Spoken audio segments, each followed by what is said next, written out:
Hello students, पहलवान Gurudeen group of college के अंतर्गत आने वाले पहलवान गुरुदीन महिला महाविद्यालय के इतिहास विभाग अध्यक्ष मैं साधना नागल एक बार फिर इतिहास का एक नया वीडियो लेकर उपस्थित हुई हूँ। यह वीडियो आपके सिलेबस से संबंधित है। वीडियो को लाइक और शेयर जरूर करें।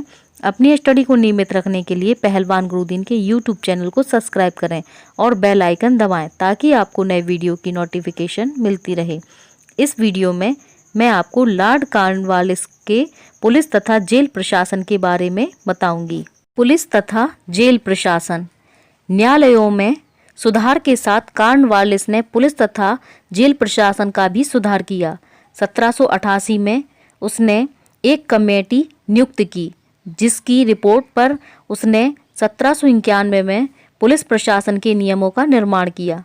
प्रारंभ में ये नियम केवल कलकत्ता नगर के लिए बनाए गए थे। इन नियमों के अंतर्गत पुलिस सुप्रीडेंट की नियुक्तियां की गईं। उनका कार्य शांति व्यवस्था बनाए रखना तथा संदेहास्पद व्यक्तियों को गिरफ्तार करना था। उन्हें मजिस्ट्रियल तथा न्यायिक कार्यों से पृथक रखा गया था। उनकी कर्तव्यों की स्पष्ट व्याख्या की गई थी और उनका वेतन भी निश्चित कर दिया गया था। 1792 में पुलिस व्यवस्था को सारे बंगाल प्रांत में लागू किया गया। इसमें भी कॉर्नवालिस ने भारतीयों के स्थान पर अंग्रेजों को नियुक्त करने की नीति अपनाई। अभी तक जमींदार राजस्व संग्रह के साथ अपने क्षेत्रों में पुलिस व्यवस्था का भी प्रबंध करते थे। कॉर्नवालिस ने जमींदारों को आज्ञा दी कि वे अपने पुलिस कर्मचारियों को हटा दें। उसने प्रत्येक जिले को कई भागों में बांट दिया और प्रत्येक भाग को दरोगा या सुप्रीडेंट की निगरानी में रख दिया।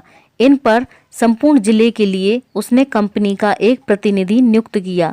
1793 में कॉर्नवालिस की इस योजना को गृह सरकार की स्वीकृति प्राप्त हो गई। प्रत्येक जिले में पुलिस थाने तथा चौकियां स्थापित की गईं। प्रत्येक थाने में थानेदार और कुछ सिपाही रखे गए। बड़े नगरों में कोतवाल नियुक्त किए गए।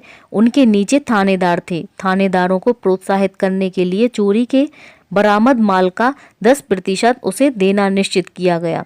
जिले के जज को मजिस्ट्रेट के अधिकार दिए गए। उसे जिले की पुलिस तथा जेल का अध्यक्ष भी बना दिया गया। प्रत्येक जिले में एक पक्की जेल बनाने का भी प्रयत्न किया गया। जेलों की सफाई का प्रबंध किया गया। कैदियों को धर्म के अनुसार अलग रखा जाता था। स्त्री और पुरुष कैदियों को भी पृथक रखा जाता था। कंपनी की सेवा तथा सेक्रेटेरियल पद्धति में सुधार। कॉर्नवालिस को ज्ञात था कि उसके समस्त सुधारों की सफलता कंपनी के कर्मचारियों पर निर्भर करती थी। सुधारों की सफलता के लिए सेक्रेटेरियल पद्धति में भी सुधार करना आवश्यक था। कर्मचारियों में व्याप्त भ्रष्टाचार तथा अनुशासनहीनता के दो मुख्य कारण थे। प्रथम, कर्मचारियों को कम वेतन दिया जाता था जिससे वे व्यक्तिगत व्यापार या अन्य अनुचित उपायों से धन प्राप्त करने का प्रयत्न करते थे। दूसरा कारण यह था कि उनकी नियुक्ति योग्यता के आधार पर न होकर सिफारिश के आधार पर होती थी। प्रायः वे लोग भर्ती किए जाते थे जो संचालकों के या उनके मित्रों के संबंधी होते थे। इंग्लैंड के राज परिवार के सदस्य तथा मंत्रिमंडल के सदस्य, पार्लियामेंट के सदस्य भी संचालकों से अपने प्रिय पात्रों को नियुक्त कराते थे। इन कर्मचारियों का केवल एक ही उद्देश्य होता था कि वे बंगाल की लूट में शामिल हो जाएं और अधिक से अधिक धन कमाकर जल्दी इंग्लैंड लौट जाएं। गवर्नर जनरल ऐसे व्यक्तियों पर नियंत्रण या अनुशासन नहीं स्थापित कर सकता था। कॉर्नवालिस की स्थिति भिन्न थी। वह एक संभ्रांत धनी परिवार का व्यक्ति था। उसे प्रधानमंत्री पिट तथा बोर्ड ऑफ कंट्रोल के अध्यक्ष डुंडास का समर्थन प्राप्त था। वह काउंसिल के बहुमत निर्णय से बंधा हुआ नहीं था। अतः कंपनी के कर्मचारियों में अनुशासन स्थापित करना उसके लिए कठिन कार्य नहीं था। उसने आते ही पहला काम कर्मचारियों में अनुशासन स्थापित करने का किया। उसने ऐसे कर्मचारियों को दंडित किया जो अपने कर्तव्य का पालन नहीं कर रहे थे। भ्रष्टाचार को समाप्त करने के लिए उसने उनके वेतनों में वृद्धि की। उसने यह भी निश्चित किया कि वह केवल योग्यता के आधार पर ही कर्मचारियों को नियुक्त करेगा। उसने इंग्लैंड की रानी प्रिंस ऑफ वेल्स को डुंडास की सिफारिशों तक की उपेक्षा की।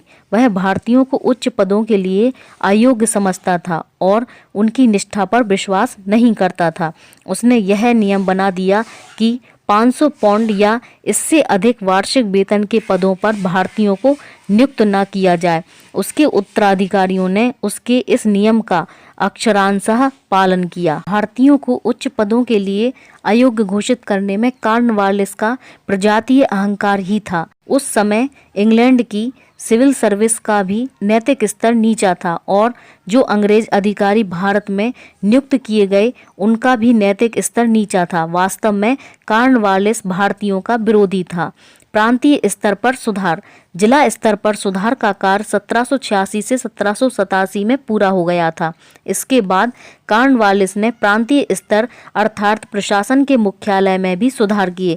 कॉर्नवालिस के आने के पहले इस दिशा में भी सुधार आरंभ हो गया था। मुख्यालय में कार्य को 3 भागों में विभाजित किया गया था। पब्लिक सीक्रेट और वाणिज्यिक डिपार्टमेंट। इसी आधार पर सारे सेक्रेटरियल काम को भी 3 भागों में विभाजित कर दिया गया था। सीक्रेट विभाग में एक सेक्शन सुधार कार्य में लगाया गया था। इस सेक्शन का उत्तरदायित्व यह था कि काउंसिल के निर्णयों को क्रियान्वित करे। प्रारंभ में आने के बाद कॉर्नवालिस ने इस व्यवस्था को चलने दिया, लेकिन 1788 से उसने इसमें सुधार किया। उसने निश्चय किया कि काउंसिल को सप्ताह में 1 दिन सुधार सेक्शन के काम की देखभाल करनी चाहिए। इसका परिणाम यह हुआ कि कॉर्नवालिस ने 1789 में सुधार योजना लागू की। विभागों के कार्य प्रक्रिया के विस्तृत नियम बनाए गए। कार्यालयों को कम करने की नीति अपनाई गई। कर्मचारियों को पर्याप्त वेतन देने की व्यवस्था की गई। सभी विभागों में केवल कंपनी के कर्मचारियों को ही रखा गया। एक कर्मचारी 2 विभागों में काम नहीं कर सकता था। प्रशासन में कुशलता के साथ मितव्ययता की नीति का भी पालन किया गया। सभी कर्मचारियों को 3 विभागों वाणिज्यिक, जनरल, न्यायिक में से एक में रखा गया। प्रत्येक विभाग में एक सचिव तथा उसके 2 सहायक रखे गए। राजस्व विभाग में सरिस्तादार का पद समाप्त कर दिया गया। वाणिज्यिक विभाग में नियम बनाया गया कि आयात निर्यात के गोदामों में बोर्ड ऑफ ट्रेड के कर्मचारी नियुक्त किए जाएंगे। कोषालय, अकाउंटेंट जनरल के विभागों में भी परिवर्तन किया गया। प्रत्येक विभाग के लिए विस्तृत नियम बनाए गए। इस प्रकार सेक्रेटरियल का सुधार कॉर्नवालिस का स्थायी कार्य सिद्ध हुआ। Cornwallis code. कॉर्नवालिस ने न्यायिक विभाग के लिए विस्तृत नियमों का निर्माण किया। 1793 में इन नियमों को संयुक्त रूप से कॉर्नवालिस कोड का नाम दिया गया। इस कोड में कॉर्नवालिस ने अंशतः पहले के दिए गए परिवर्तनों का ठीक ठीक अर्थ निर्धारित किया तथा नए परिवर्तन किए। इस प्रकार इस कोड ने प्रशासनिक प्रणाली जारी की और ब्रिटिश भारतीय प्रशासन का फौलादी ढांचा बनी। इस संहिता की प्रमुख विशेषताएं निम्नलिखित थीं। शक्ति पृथक्करण पर आधारित। कलेक्टर को केवल राजस्व संबंधी शक्तियां। न्यायालयों की एक क्रमिक लड़ी के रूप में स्थापना। जिला न्यायाधीश का गठन। 4 प्रांतीय न्यायालयों की स्थापना। कलकत्ता में सदर दीवानी अदालत। यूरोपीय लोगों को दीवानी अदालत के अधीन करना। कानून की विशिष्टता को लागू करना। फौजदारी न्याय व्यवस्था में परिवर्तन करना। सर्किट कोर्ट्स की स्थापना करना।